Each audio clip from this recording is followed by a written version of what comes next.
Everything to Gain by Barbara Taylor Bradford, read by Diana Quick.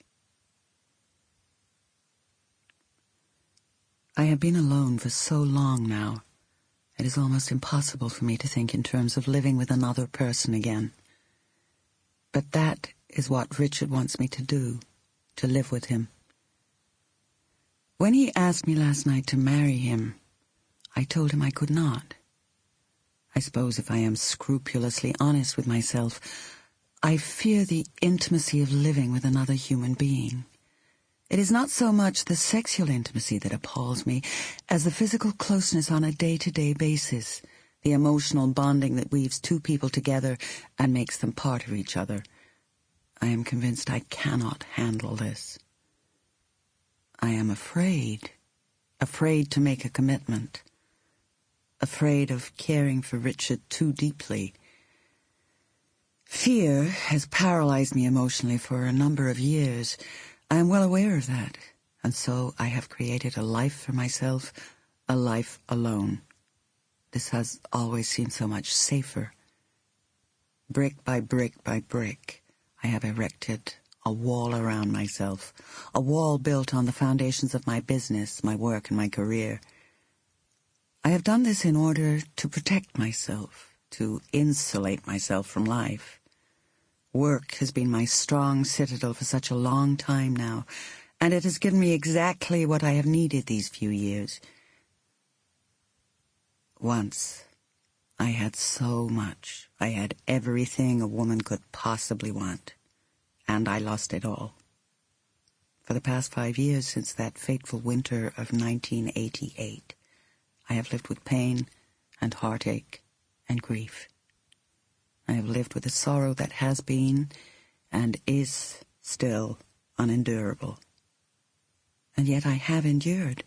I have gone on. I have fought my way up out of a terrible darkness and despair when I had hardly any strength left and when I had lost even the will to live. I have managed, somehow, to survive. And I taught myself to live alone. I've grown used to doing so. And I'm not sure that I can ever share myself again as I once did. Certainly not in the way I did in the past, in that other life which I once had. But this is exactly what Richard is asking of me. He wants me to share my life with him and therefore to share myself. He is a good man, and any woman would be lucky to have him. But I am not any woman. I have gone through far too much. I've been scarred forever. My soul damaged irretrievably, beyond repair. So I believe. The easiest thing for me would be to send Richard Markson away and never see him again. Yet I cannot. Something holds me back, prevents me from saying those words. It is Richard himself, of course. I realize that.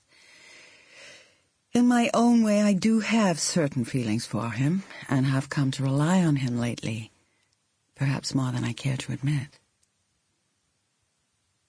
Richard came into my life quite by accident about a year ago, not long after he rented a house near mine in this pastoral corner of northwestern Connecticut, close to the Massachusetts border.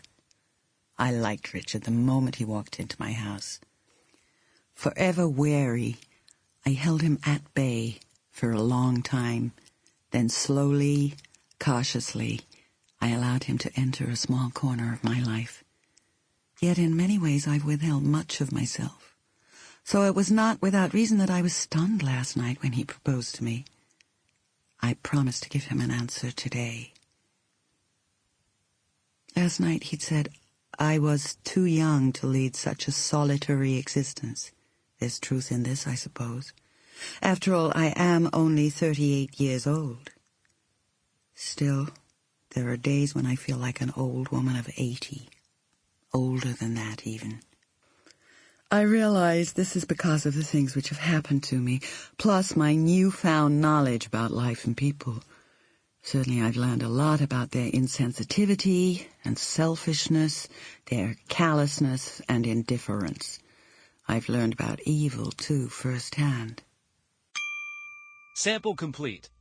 Ready to continue?